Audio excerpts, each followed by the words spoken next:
नमस्कार मित्रांनो, मी सावित्रीबाई ज्योतिराव फुले या मालिकेच्या 8 मार्चच्या भागामध्ये मित्रांनो आपण काल बघितलं तसं सावीने ज्योतीची टाक आणि दाऊद लपवून ठेवलेलं असतं आणि ज्योती आता तो हिशोबाचा कागद जो असतो तो घेऊन इकडे बाहेर येतो आणि त्यानंतर तो जमिनीवरतीच हिशोब करू लागतो.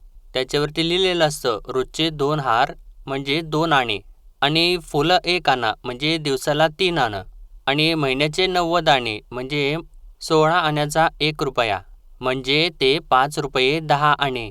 असा तो सर्व काही हिशोब जमिनीवरतीच लिहित असतो आणि त्यानंतर म्हणतो असे 3 महिने म्हणजे ते 16 रुपये 14 आणे आणि याच्यामध्ये दर महिन्याची संकष्टी त्याची सजावट वेगळी म्हणजे 3 संकष्टी चतुर्थी 4 आणे म्हणजे 4 त्रिक 12 आणे.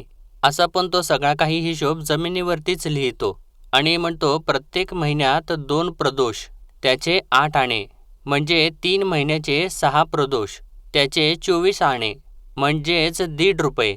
असा पण तो हिशोब जमिनीवरती लिहितो आणि इतक्यातच मागून सावी येऊन तिथं उभारलेली असते.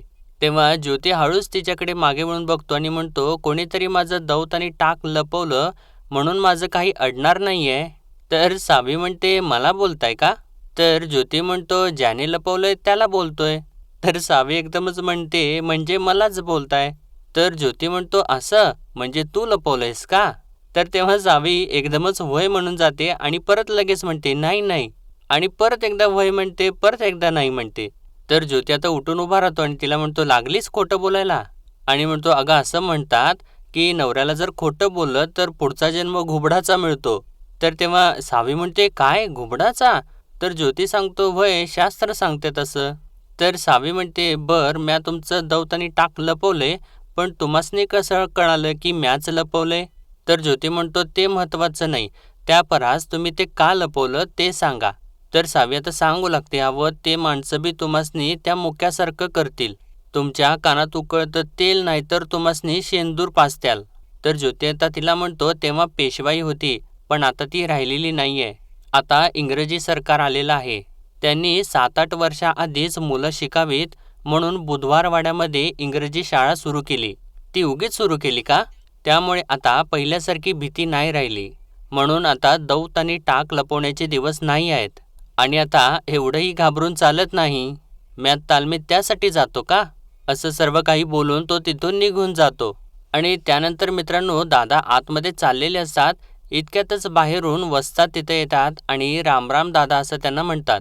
तर त्यांना बघितल्यानंतर दादा खूपच खुश होतात आणि म्हणतात अरे रामराम रामराम देवा, या या बसा. तर वस्ताद म्हणतात नाही बसत नाही घाई हाय. तर दादा म्हणतात पर असली कसली घाई म्हणायची देवा? तर वस्ताद सांगतात 4 दिवसासाठी ज्योतीला घेऊन जाऊ म्हणतोय शिखर शिंगणापूरला. तर दादा म्हणतात अचानक शिखर शिंगणापूरला यात्रेला? तर वस्ताद म्हणतात वय वय देवाचं दर्शन बी होईल आणि मोठं मैदान भरवलंय महाराजांनी. गावगावचं मोठं नावाजलेलं पैलवान येणार आहे ती. ज्योतीला तिथे घेऊन जावं म्हणतोय. आणि असं त्यांनी विचारल्यानंतर दादा आता वेगळ्याच विचारात पडतात. ते मनातल्या मनात म्हणू लागतात त्या निमित्तानं का होईना ज्योती जेवढा शाळेपासून लांब राहील तेवढा बरा आहे. तर वस्ताद आता परत विचारतात दादा काय समजू मी पाठवताय नवं? तर दादा म्हणतात तुम्हाला कधी नाही हाय का माझी देवा? तुमचाच पट्ट्या हाय त्यो. तर वस्ताद म्हणतात आणि दुसरं कसं पैलवान भेटत्याल, त्यांचा खेळ बघायला भेटतो, भीड चेपते आणि उन्हं उतारली की निघू आम्ही. ज्योतीला तयार राहायला सांगा. तर तेव्हा दादा बरं असं म्हणतात आणि आता वस्ताद नमस्कार करून तिथून निघून जातात. तर इकडे आता सावी भांडी वगैरे जी असते ती गाठोड्यात बांधत असते आणि तेव्हा तिला तेच आठवत असतं जे ज्योती म्हणालेलं असतो कोणीसुद्धा माझं दौत आणि टाक लपवून माझं काही अडत नाही. आणि त्यानंतर म्हणालेलं असतो आता एवढंही घाबरून चालत नाही, म्या तालमीत त्यासाठी जातो का? आणि असं ती सगळा काही विचार करत असते आठवत असते आणि इतक्यातच सगुणाव तिकडून येते आणि सावित्री अशी तिला हाक मारत असते पण तिचं लक्ष काही त्याच्यामध्ये तिच्याकडे नसतंच आणि ती आपापल्या कामात गुंतून गेलेली असते आणि ती विचारात हरवून गेलेली असते आणि सगुणाव तिथं येऊन तिला परत हाक मारत असते तरीसुद्धा सावी आपापल्या कामात आणि विचारातच असते. तर तेव्हा सगुणाव तिच्याजवळ जाते आणि तिला परत विचारते काय ग सावित्री काय झालं? तर तेव्हा सावी म्हणते नाही काय नाही. तर सगुणाव म्हणते, काही नाही, बघू इकडं. अगं तुझा चेहराच सांगतोय की काहीतरी झालंय. तर सावी परत म्हणते, काही नाही आऊ. तर आता आऊच्या लक्षात येतं आणि सगुणाव तर म्हणते, हा ज्योती शिखर शिंगणापूरला चाललाय म्हणून वाईट वाटते होय. तर सावी म्हणते नाही. तर सगुणाव हसते आणि म्हणते, नाही कसं, त्याचं काय ना सुनबाई, तू बोलली नाहीस ना तरी सुद्धा तुझे डोळे वेगळेच काहीतरी बोलतायत. आणि वाईट तर वाटणारच की ग, कारण आता इथं भांडायला कोण नसणार आहे ना तुझ्याबरोबर. तर सावी म्हणते, नाही हो तसं काही नाही. आणि म्या नाही भांडत, तेच भांडतात आणि नुसता अबोला धरतात. तर सगुणाऊ हसू लागते आणि म्हणते, अगं मी गंमत केली. आणि अगं साहजिकच आहे, लग्न करून आली आहेस आणि पहिल्यांदाच आपलं माणूस असं बाहेरगावी चाललंय. अगं माणसाची सुद्धा सवय होते ना, वाईट तर वाटणारच. तर सावी म्हणते, वाटणार ना, माझं बी तसंच झालं याऊ. तर सगुणाव म्हणते, होय ना, पण एक सांगू का तुला, नवरा जेव्हा मैदान मारायला जात असतो ना, तेव्हा असं उदास होऊन वाईट वाटून नाही चालायचं. त्या नवऱ्याच्या मागं की नाही बायकांनी असं खंबीर उभा राहिला पाहिजे. बायकांनी की नाही नाराज होऊन नाही तर आनंदाने निरोप जायचं असतो. तर सावी म्हणते, पण कसं आनंदाने निरोप देणार, काहीतरी वाटत असतं ना. तर सगुणाव म्हणते, हो वाईट तर वाटतच असतं, पण तुला माहिती का, शिवाजी महाराज जेव्हा लढाई करायला जायचे, जिजाऊ आहेत की नाही त्या सांगायच्या शिवाजी महाराजांच्या राण्यांना की असं वाईट वाटून घ्यायचं नाही, असं खंबीर मनानं उभं राहायचं.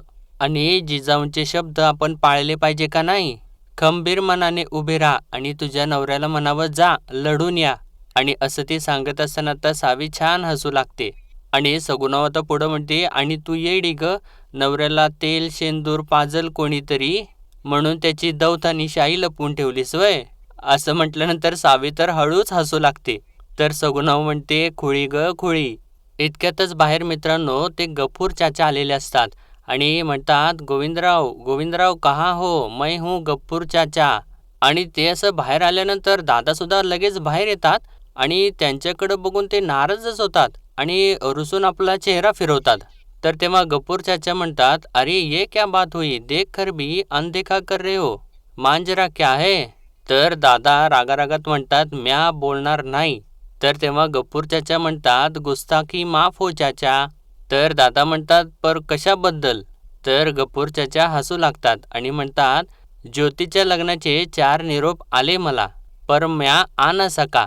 औरंगाबाद में हजरत शाह नूर साहेबांच्या दर्ग्यावरती हाजरीसाठी गेलो होतो, उधर वक्त गुजर गया, इसलिए ज्योती के शादी में मैं आ न सका. आणि परत कान पकडून म्हणतात, अरे माफ भी कर दो दादा अभी.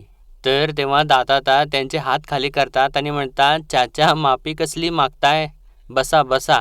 तुम्ही लग्नात आशीर्वाद देणार होता नव, मग तो आत्ता द्या, सुनबाईसनी बोलवतो म्या. असं म्हणून आता सावीला हाक मारू लागतात, धाकल्या सुनबाई, अहो धाकल्या सुनबाई. आणि तेव्हा आता सावी येते तिथं. तर तेव्हा दादा आता त्यांची ओळख करून देऊ लागतात. म्हणतात, सुनबाई हे गफूर बेग मुन्शी, फारसी आणि उर्दू शिकवतात, मोठा अभ्यास आहे त्यांचा. आपल्या घरातली समधी असणी चाचाच म्हणतात, जुना घरोबा आहे. आणि यांच्या घरात शिरकुर्मा झाला की भाभी पहिली वाटी चव बघायला माझ्याकडेच पाठवतात आणि आपल्या घरातली पुरणपोळी यांच्या घरात जात्या. चाचासनी 2 मुलं आहेत, ती हसन आणि अली, आपल्या ज्योतीबरोबरच असतात आणि तुम्ही पाया पडा. असं सांगितल्यानंतर सावी त्यांचा आशीर्वाद घेते. तेव्हा गफूर चाचा खुदा तुम्हारी जोडी सलामत रखे असा आशीर्वाद देतात. आणि दादांना म्हणतात, दादा दर्ग्यावरून आठवणीने तवरुक लाया हूँ, प्रसाद प्रसाद, तिळगुळाचे लाडू आणि हा पवित्र दोरा ज्योतीसाठी. असं म्हणून ते सर्व काही सावीच्या हातात देतात आणि म्हणतात, खुश रहो आबाद रहो. बरं कशी झाली शादी, असं आता दादांना विचारतात. तेव्हा दादा म्हणतात, देवा पांडुरंगाच्या कृपेनं लगीन एकदम झाक झालं बघा. सुनबाई बी चांगली आहे, ती खाण्यापिण्यावरती लक्ष देत्या, ती नाही खाल्लं तर दम बी देत्या ती. असं म्हटल्यानंतर गफूर चाचा हसूच लागतात आणि विचारतात, आपला ज्योती कुठं आहे, शाळेत गेलाय का. तर तेव्हा आता सावी नाही असं म्हणते आणि ती धक्क्यानेच थोडे दादांच्याकडे बघू लागते. आणि दादा नेमका आता हा विषय काढल्यानंतर तिथून बाजूलाच जाऊन उभे राहतात. तर गफूर चाचा परत विचारतात, क्या हुआ दादा, कहाँ है ज्योती. तर दादा म्हणतात, चाचा म्या तुम्हासनी सांगणारच होतो, ज्योतीची शाळा म्या बंद केल्या. तर तेव्हा गफूर चाचा धक्क्यानेच उठून उभे राहतात आणि म्हणतात, शाळा बंद केली, आणि दादांच्या जवळ जातात आणि म्हणतात, लेकिन क्यों? अहो, इतका हुशार मुलगा, त्याला तुम्ही शाळा बंद करून घरी बसवलंत. अरे, त्याला उपजत वाचनाची आवड आहे, शिक्षणाची गोडी आहे. उसकी उसकी शाळा क्यों बंद कर दी? अरे, इतका होनहार लडका. देखो दादा, ज्योतीची शाळा बंद करण्याचा निर्णय तुमचा गलत, बिलकुल गलत. आणि असं ते म्हणत असताना सावी मात्र थोडीशी आनंदित होते. आणि त्यानंतर ती आता परत आतमध्ये जात असते आणि आत जाताना स्वतःशीच बडबडू लागते. आज मी त्यांचं टाक आणि दौत लपवून ठेवलं. विचारत होते, शोधत होते, परम्या दिलं नाही. पण चाचा तर यांचं लई कौतुक करत होते. म्हणे हुशार आहे पोरगा, त्यांना लिहायची आणि वाचायची लई गोडी आहे. परम्या तरी काय करू आता? इतके लोक काय नायगावसारखे नाहीत, मोकळे धाकळे. त्या मुक्याला शेंदूर पाजलं. खरं तर त्याच भीतीने म्या लपवून ठेवलं. आणि डोक्याला हात मारून म्हणते, अरे देवा, मला चूक काय बरोबर काय हेच काय कळना झालंय. आणि इतक्यातच तिला कोणीतरी हाक मारतं, तर तेव्हा ती तिकडून निघून जाते. आणि इकडे आता ज्योती सगुणा आऊला एक कागद देतो. तर तेव्हा सगुणा विचारते, काय याच्यात? तर तेव्हा ज्योती म्हणतो, ह्यो कागद मंदिराच्या हिशोबाचा आहे, सांभाळून ठेव, आल्यावर लागल मला. तर तेव्हा सगुणाऊ हो हो चालेल चालेल असं म्हणत असते. तर तेव्हा सावी आता तिथं येते आणि ज्योतीला म्हणते, अहो, एक चाचा आले होते आणि त्यांनी प्रसाद दिलाय, म्या स्वयंपाकघरात वाटीत ठेवलाय. तर तेव्हा ज्योती विचारतो, गप्पूर चाचा, पण मला का नाही बोलवलं? तर सावी सांगते, अव ते घाईघाईत होते ना, म्हणून थांबले नाहीत. तर ज्योती म्हणतो, गप्पूर चाच्यांनी आणलेत म्हणजे तिळाचे लाडूच असणार आहेत, जाता जाता खातो म्या. आणि सगुणावला म्हणतो, आऊ गप्पूर चाच्यासनी सांग प्रसाद मिळाला म्हणून. असं तो सांगतो आणि गाठोडी उचलून तिथून चाललेला असतो. तर तेव्हा सावी त्याच्याकडे बघते आणि त्याला म्हणते, काळजी घ्या. तर ज्योती म्हणतो, कुस्ती खेळायला चाललोय म्या, मैदान मारूनच येणार म्या. ओवाळणीचं ताट तयार ठेव. आणि लहुजी वस्ताद सोबत असताना काळजी करायची गरज नाही. लहुजी पैलवानांचा पट्ट्या म्हटलं की समोरचा पैलवान अर्धा झालेला असतो या, असं तो हसत सांगत असतो. आणि तेव्हा सावीसुद्धा हसत असते. आणि त्यानंतर आता ज्योती आऊला सांगतो, म्हणतो निघतो म्या. आणि परत गाठोडं खाली ठेवून आऊचा आशीर्वाद घेतो आणि तिथून तो निघून जातो. आणि चाललेला असतो आणि परत थांबून मागे वळतो आणि सावीला जाऊन सांगतो, आणि हो, त्या कोपऱ्यात मांडलेला हिशोब आहे ना, तो पुसला जाणार नाही याची काळजी घे. तर सावी म्हणते, म्या? तर ज्योती म्हणतो, होय, ज्यांनी माझं दौत आणि टाक लपवली त्यांनीच. तू ते लपवलंस म्हणून मला महत्त्वाचा हिशेब भुईवर लिहायला लागला. त्यातल्या आकडेमोड महत्त्वाच्या आहेत. त्यातलं एक एक अक्षर, एक एक आकडा पुसला गेला तर पुन्हा मिळणार नाहीत आणि मला बी आठवणार नाहीत. मग मात्र त्याला तू जबाबदार असशील, आणि हे पक्क ध्यानात ठेव, असं तो सांगतो आणि तिथून निघून जातो. तर त्यानंतर आऊसुद्धा उठते आणि सावीला म्हणते, सावित्री, हा कागद जपून ठेव बाई, नाहीतर तुझा नवरा आहे ना, माझा आणि तुझा जीव घेईल, असं ती सांगते. आणि ती सुद्धा जबाबदारी सावीकडे देते आणि तिथून निघून जाते. तर सावी म्हणते, एवढं महत्त्वाचं असेल तर मला तर मग पहाराच द्यावा लागेल त्या हिशोबावर. आणि त्यानंतर आता सावी आवरावर करत असते. तर तेव्हा बाहेरून दादा, सुनबाई, अहो धाकल्या सुनबाई, अशी म्हणून हाक देतात. तर सावी लगेचच बाहेर धावत सुटते आणि बाहेर येऊन दादानं विचारते, काय झालं दादा, काही हवं आहे का? तर आता दादा त्या हिशोबाजवळच उभे असतात आणि ते सावीला विचारतात, सुनबाई, हे कोणी लिहिलं? नाही, ज्योतिषीबाई दुसरं कोण नसणार, मला माहीतच आहे. तर सावी म्हणते, ते यांनीच लिहिलंय. तर दादा चिडलेले असतात आणि म्हणतात, हे असं भुईवर नाही, काय दाखवायचं होतं तुम्हासनी त्याला? म्या किती शिकलोय हे? काय तरीच आपलं, किती खराब दिसतंय देवा ते, या आणि झाडून घ्या देवा. तर तेव्हा सावी थांबलेलीच असते. तर दादा परत म्हणतात, घ्या झाडून. तर तेव्हा सावी म्हणते, अव दादा, त्यांनी हिशोब लिहिलेत. तर दादा विचारतात, हिशोब? कसला हिशोब? असं भुईवर कोणी हिशोब लिहितं वय? तर सावी म्हणते, ते माझ्यामुळंच झालं, म्हणजे म्या त्यांचं दौतांनी टाक लपवून ठेवलं होतं ना, मग त्यांनी ते भुईवर लिहिलं. तर असं सावीने सांगितल्यानंतर दादा तर खुशच होतात आणि तिच्याजवळ येत म्हणतात, शाब्बास सुनबाई, शानबास, हे तुम्ही झाक केलं बघा, म्हणजे त्याचं दौत आणि टाक लपवून ठेवलात ते. आणि त्याला म्हणावं, कुस्त्या एक नाही 10 मार म्हणावं. पण ही शाळा न ग, या कुस्तीच्या निमित्तानं शाळापासून लांब राहावा म्हणून त्यांना त्याला पाठवलाय. तर सावी म्हणते, पर त्यांना माझा राग आहे. तर दादा म्हणतात, येऊ देत, तुम्ही नका काळजी करू, म्या हाय, तुमच्यासोबतच आहे. त्याला म्हणावं, शाळा नगजच आपल्याला, तुम्ही बोला, ऐकल तुमचं. तर सावी म्हणते, अव दादा, पर त्याचा काय उपयोग? म्या त्यांचं दवतानी टाक लपवून ठेवलं, तरीसुद्धा ते काही थांबले नाहीत. काठ घेतली आणि मातीवरच हिशोब केला.